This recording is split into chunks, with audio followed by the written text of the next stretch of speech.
प्रतिबन्धित चन्द समूहका सरलाई इन्चार्ज कुमार पौडेललाई नियन्त्रणमा लिएर प्रहरीले गोली हानी हत्या गरेको मानव अधिकार आयोगको ठहर।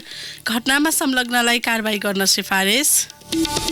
बम विस्फोटको घटनामा प्रहरीले कांग्रेस नेता आलमलाई सर्वस्व सहित जन्मकैदको माग दाबी गरेको खुलासा। सरकारी वकिलको कार्यालयद्वारा उन्मुक्ति। हिमाली क्षेत्रमा पाइने वनस्पतिका केही प्रजाति माथिल्लो भूभागतर्फ सर्दै पहिले रुख नभएका स्थानमा अहिले भेटिन थाले। ब्रेक्जिट सम्बन्धी सरकारी प्रस्ताव बेलायती कमन हाउसका प्रवक्ताद्वारा अस्वीकार। आवश्यक कानून अनुसार प्रक्रिया अघि बढाउने सरकारको भनाई। र प्रिमियर लिग फुटबलमा आर्सेनल शेफिल्डसँग पराजित। प्रिमियर लिगमा मौसेडको पहिलो गोल। जीवन दिवा गए आयामी लाइफ सँग ढुक्क छु म आज आयामी लाइफ सँग भविष्यको चिन्ता छोडेर माएर बस्न सिके जीवन सुरक्षाको साथ छ आयामी लाइफ सँग आयामी लाइफ सँग आयामी लाइफ इन्स्योरेन्स कम्पनी लिमिटेड भविष्य सुनिश्चित गर्दै इन्स्योरिङ फ्युचर।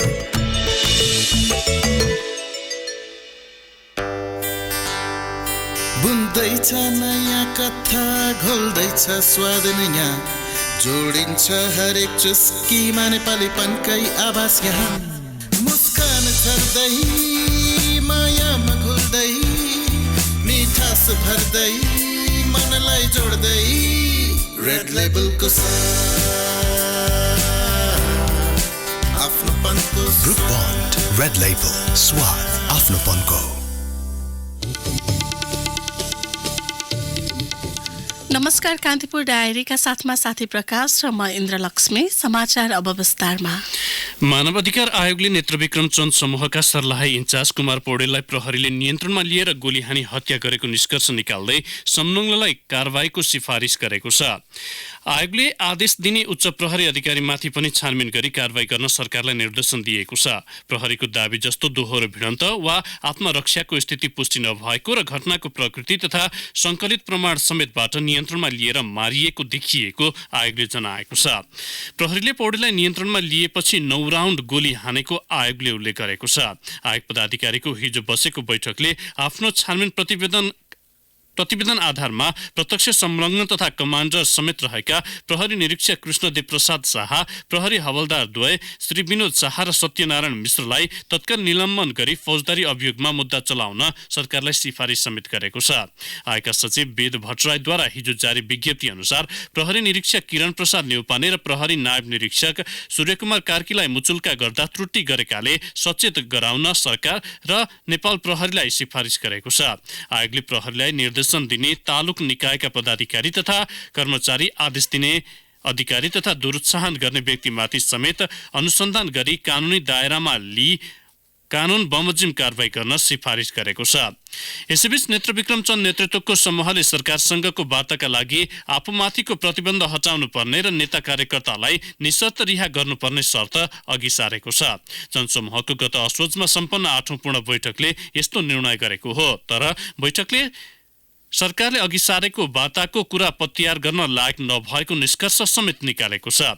चन्दले जारी गरेको विज्ञप्तिमा भनिएको छ, सरकारले आफ्ना फाँसीवादी दमनलाई ढाकछोप गर्न वार्ताको हतियार प्रयोग गरिरहेको सन्दर्भमा पार्टीले षड्यन्त्रपूर्वक वार्ता प्रचारलाई भण्डाफोर गर्ने तर इमान्दारिताका साथ प्रतिबन्ध हटाएर गिरफ्तार कमरेडहरूलाई छोडेर निशर्त आएमा सकारात्मक रूपमा सोच्ने निर्णय लिएको छ।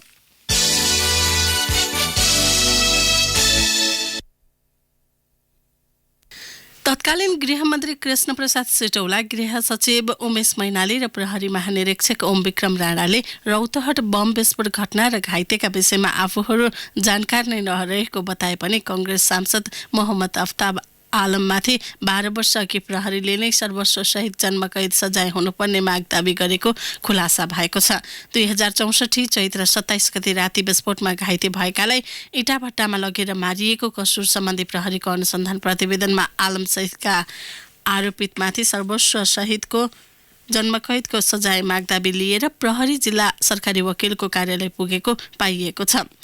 त्यसबेला प्रहरीले तयार पारेको प्रतिवेदन उल्लेख गर्दै स्रोतले भन्यो बम विस्फोटमा घाइते भएकालाई इटाभट्टामा लगेर मारेको अभियोगमा मुलुकी ऐन 2020 को महल 10 ज्यान सम्बन्धी कसुरको दफा 13 क अनुसार आलममाथि सर्वस्वसहित जन्मकैद सजाय माग दाबी गरिएको छ। तर प्रतिवेदन तथ्य र प्रमाणभन्दा बाहिर गएर बनाइएको तर्क गर्दै सरकारी वकिल कार्यालयले अदालतसम्म नपुर्याई अभियुक्तहरूलाई उन्मुक्ति दियो। तत्कालीन प्रहरी निरीक्षक हाल नायब उपरीक्षक रहेका राजीव बस्नेतको नेतृत्वमा घटनाको अनुसन्धान भएको थियो। अनुसन्धानका क्रममा प्रमाण सङ्कलनमा थुप्रै कमी कमजोरी भए पनि अपराधमा संलग्नले उन्मुक्ति पाउनु हुँदैन भन्ने गरी त्यसबेला नै प्रतिवेदन तयार भएको हाल अनुसन्धानमा खटिएका एक प्रहरीले बताए।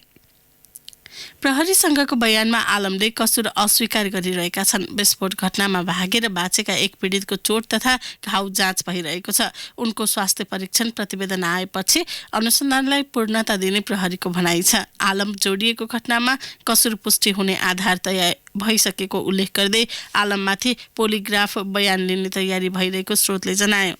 रौतहट प्रहरी प्रमुख एसपी भूपेन्द्र खत्रीले अनुसन्धान छिट्टै टुङ्गोमा पुग्ने उल्लेख गर्नुभयो।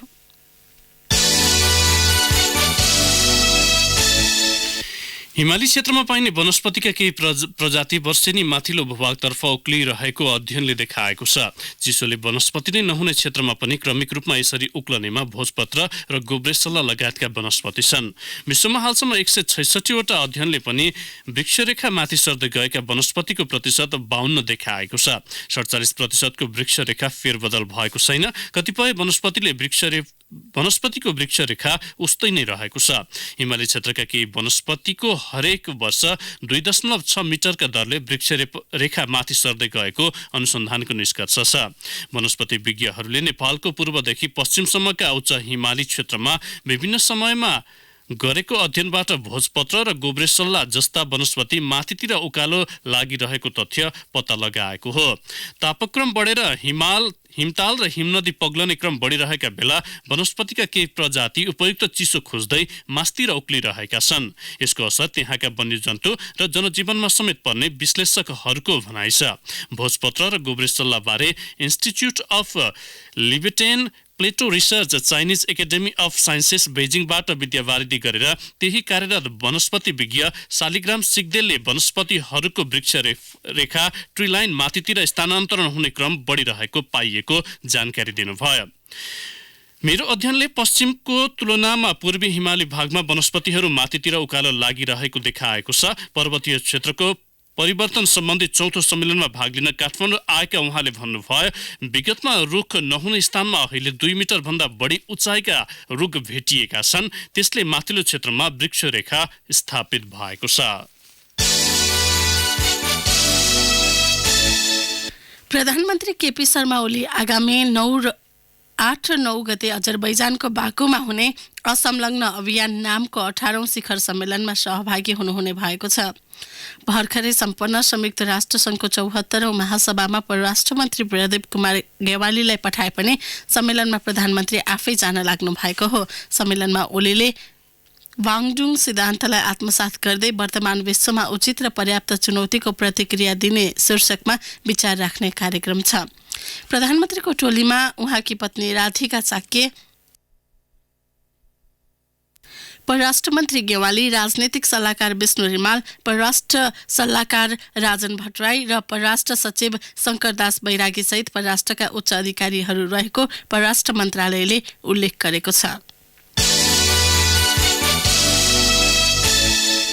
नागढुङ्गा सिस्नेखोला 2.68 किलोमिटर सुरुङ मार्गको प्रधानमन्त्री केपी शर्मा ओलीले शिलान्यास गर्नु भएको छ। 3.5 वर्षमा निर्माण सक्ने गरी सुरुङ मार्गको हिजो निर्माण शिलान्यास गरिएको हो। उहाँले भन्नुभयो ऊर्जा, खानेपानी, सिंचाइका लागि हामीले नहर बनाएका थियौं, राजमार्ग र बाटोका लागि सुरुङ बनाएका थिएनौं। त्यही भएर सुरुङ मार्ग निर्माण नयाँ प्रविधिको अर्को फड्को रहेको उहाँले बताउनुभयो। उहाँले भन्नुभयो नयाँ प्रवृत्तिमा एक कदम अघि बढेका छौं। उहाँले कलङ्की नागढुङ्गा सडक अविलम्ब तयार पार्न निर्देशन समेत दिनुभयो। नेपाल भ्रमण वर्षमा आउने पर्यटकलाई बाटोका कारण कुनै समस्या हुन नहुने उहाँको धारणा थियो। प्रधानमन्त्रीले भन्नुभयो जापान र नेपालको राम्रो र लामो सम्बन्ध रहेको छ। जापान सरकारकै ऋण सहयोगमा पहिलो पटक सुरुङ मार्ग बन्दैछ, यो खुसीको कुरा हो। उहाँले टोखा छहरे बेत्रावती स्याफ्रुबेसी सडक खण्डमा पनि सुरुङ मार्गहरू बन्ने बताउनु भयो। अहिले सम्भाव्यता अध्ययनको काम भए पनि द्रुत गतिमा काम अघि बढाउने उहाँले जानकारी दिनुभयो।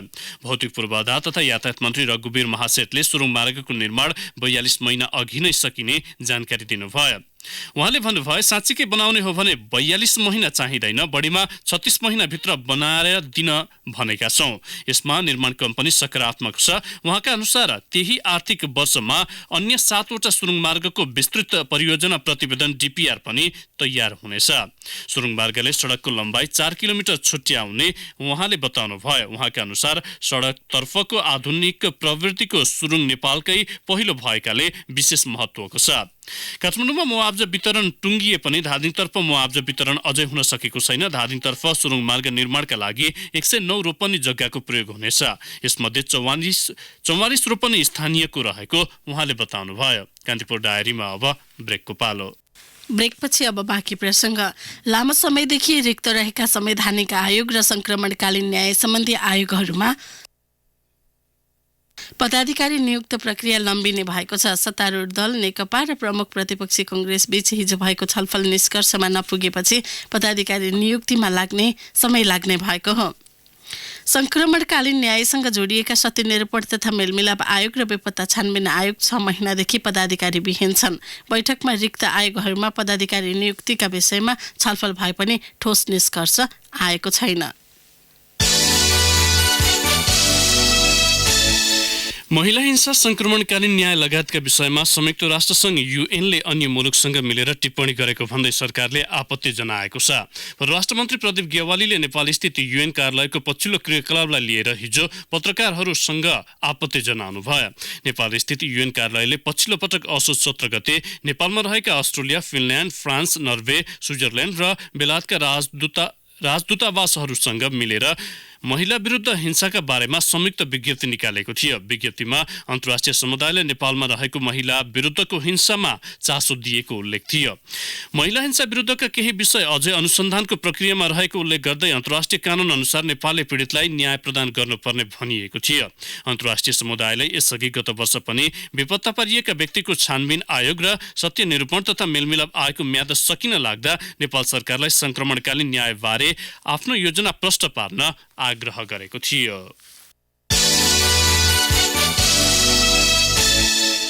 राष्ट्रसङ्घीय निकाय युनेस्को मोनिटरिङ मिसनले पशुपति क्षेत्रमा भएका गैर कानुनी संरचना निर्माण र सांस्कृतिक सम्पदामा पुगेको क्षतिप्रति चासो राखेको छ। मिसन टोली उपत्यकाका 7वटै विश्व सम्पदाको अध्ययन गर्न काठमाडौँ आएको छ। सबैभन्दा बढी पशुपतिमा क्षति पुगेको भन्दै टोलीका सदस्यले त्यहाँको विनाश रोक्न ध्यान आकर्षण गराएका छन्। मिसनको नेतृत्व गरेकी ग्यामिनीले भन्नुभयो, काठमाडौँ भ्याली एउटा क्षेत्र मानेर युनेस्कोले विश्व सम्पदा सूचीमा राखेको हो। 7वटै सम्पदा अलग अलग सूचीकृत भएका होइनन्। एक विश्व सम्पदा क्षेत्रको 7वटा अलग अलग घटक मात्र हुन्। एउटा मात्र सम्पदामा असर पुग्यो भने उपत्यकाका पुरै विश्व सम्पदामा असर पर्न सक्छ। बसोबासकै लागि अमेरिका जान पाइने अवसरका रूपमा चिनिएको डाइभर्सिटी भिजा DB को आवेदन फर्म खुल्न साथ उपत्यका बाहिरका नेपाली सेवाग्राही राजधानी लिन काठमाडौँ ओहिरिएका छन्। राजधानी विभागले सधैँको भन्दा झन्डै 5 गुणा राजधानी आवेदन भर्ने र उत्पादन गर्ने अवस्था आएको जनाएको छ। गत असोज 15 मा DB आवेदन खुलेपछि काठमाडौँ आएर तत्कालै राजधानी MRP झिक्नेको संख्या वात्तै बढेको हो। अरू बेला जिल्ला सङ्कलन केन्द्रबाट आउने सहित दैनिक बढीमा 800 MRP आवेदक रहने गरेकोमा पछिल्ला दिन झन्डै 4000 जनाले आवेदन भरिरहेका छन्। यसमा पनि 1/3 जति 15,000 रुपैयाँ शुल्क तिरेर एकै दिनमा MRP लिन चाहने रहेका छन्। विभागका अनुसार DB आवेदन खुल्नु अघि गत असोज 14 मा नारायणहिटी स्थित राजधानी विभाग आएर MRP आवेदन भर्नेको संख्या 481 रहेको थियो।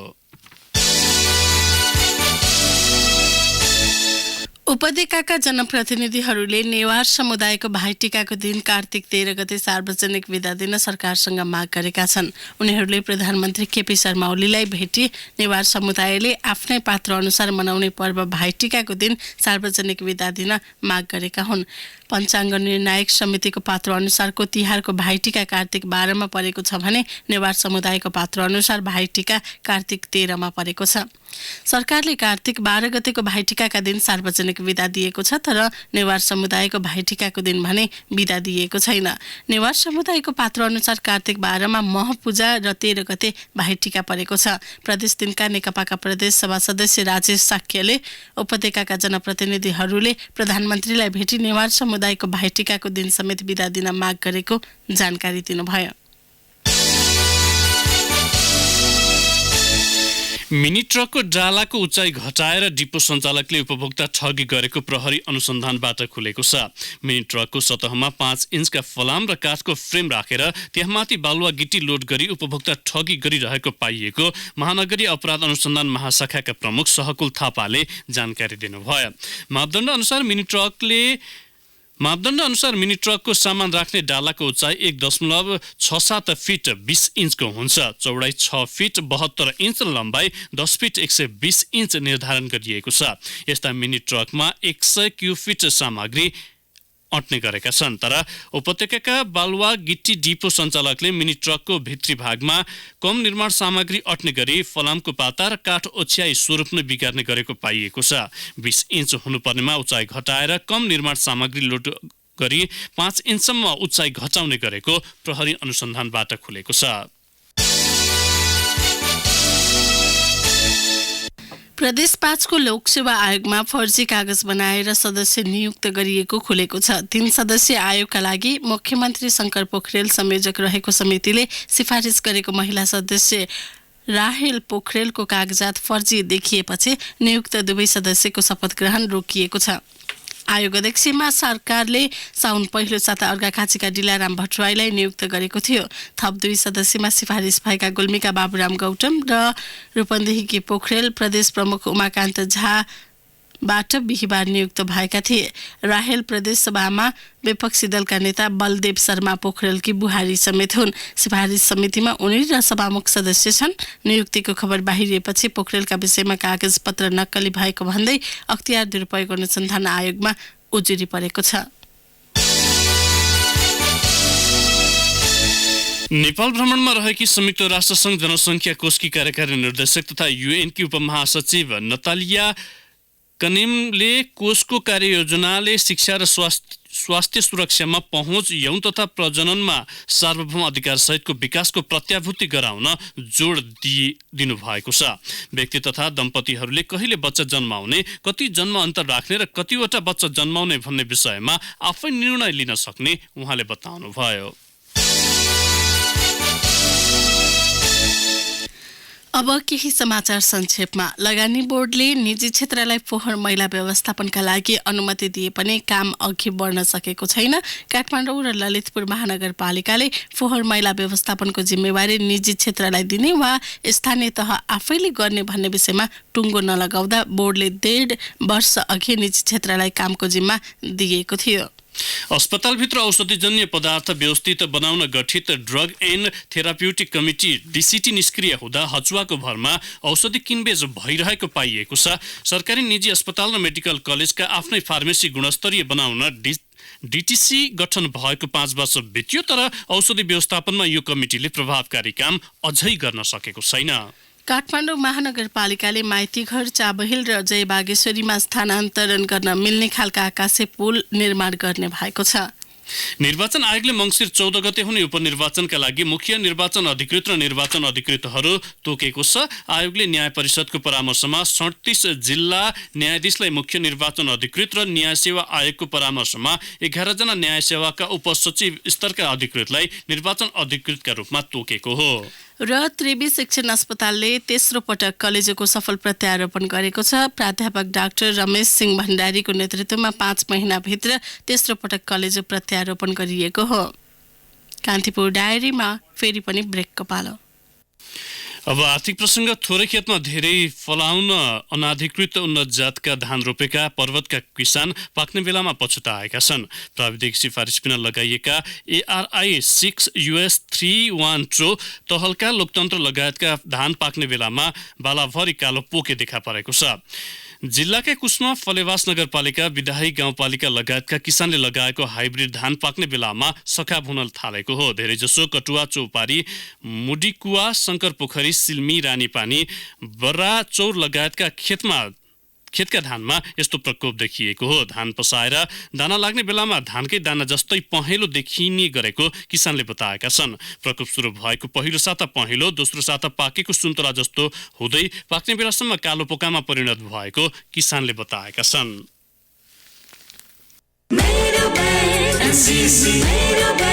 एउटा खाता खोल्नु थियो, कुन चाहिँ ब्याङ्क राम्रो होला? एनसीसी ब्याङ्कमा खोल्ने नि उत्सव बचत खाता। वार्षिक ब्याज दर 6.5% आउने रहेछ। 1000 मै खाता खोल्न मिल्ने। 10,000 सम्मको औषध उपचार बिमा पाइदो रहेछ। निशुल्क visa debit card, NCC credit card, साथै सबै शाखाबाट निशुल्क एबीपीएस सुविधा पनि पाइने। एटीएम नै 81 वटा रहेछ। डीम्याट खाता सुविधा, आसवा सुविधा, लकर सुविधामा अनि ड्राफ्ट सेवामा 50% सबै छुट भएपछि किन चाहियो अरू? ए त्यसो भए त आजै म एनसीसी ब्याङ्क गएर उत्सव बचत खाता खोलिहाल्छु नि। NCC Bank, your business bank. अब अन्तर्राष्ट्रिय प्रसङ्ग ब्रेक्जिट सम्बन्धी सरकारी प्रस्ताव बेलायतको कमन्स हाउसबाट अस्वीकार भएको छ। कमन हाउसका प्रवक्ता जोन बर्कोले ब्रेक्जिट सम्बन्धमा हुन्छ वा हुँदैन भन्ने सरकारी प्रस्ताव अस्वीकार गर्नुभएको हो। शनिबार बहस भइसकेको विषयमा पटक पटक छलफल गरिरहनुपर्ने आवश्यक नभएको सरकारी प्रस्ताव उच्छृङ्खल भएको प्रवक्ता बोर्कोको भनाइ उद्धृत गर्दै बीबीसीले जनाएको छ। बेलायती सरकारले भने अब कानुन अनुसार आवश्यक प्रक्रिया अगाडि बढाउने उल्लेख गरेको छ। अब एउटा खेल प्रसङ्ग। इङ्ग्लिस प्रिमियर लिग फुटबलको पछिल्लो खेलमा आर्सेनल पराजित भएको छ। नवप्रवेशी शेफिल्ड युनाइटेडसँग आर्सेनल 1-0 ले पराजित भएको हो। यो हारले तेस्रो स्थानमा उक्लने आर्सेनलको योजनालाई ठूलो धक्का लागेको छ। लेस मौसेटले 30औं मिनेटमा गरेको गोल शेफिल्डलाई अङ्क दिलाउन पर्याप्त बन्यो। मौसेटले प्रिमियर लिगमा डेब्यू गोल गर्दै टोलीलाई महत्त्वपूर्ण अङ्क दिलाएका हुन्। 68% बल पोजिसनको खेलमा आर्सेनलले पाएका अवसरको सदुपयोग गर्न सकेन। बल पोजिसनमा पकड बनाउन नसके पनि शेफिल्डले आर्सेनल समान अवसरको भने सिर्जना गरेको थियो। यो जितसँगै शेफिल्ड युनाइटेड 12 अङ्कमा तालिकाको 9औं स्थानमा उक्लिएको छ।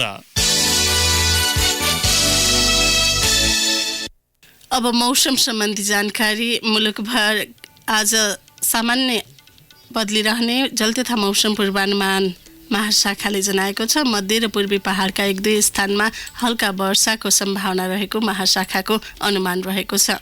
केही बेर अघि 13 डिग्री सेल्सियस मापन गरिएको काठमाडौँ उपत्यकाको अधिकतम तापक्रम आज 25 डिग्री सेल्सियससम्म पुग्नेछ। सूर्योदय बिहान 6:08 भए पनि सूर्यास्त भरे साँझ 5:29 हुनेछ।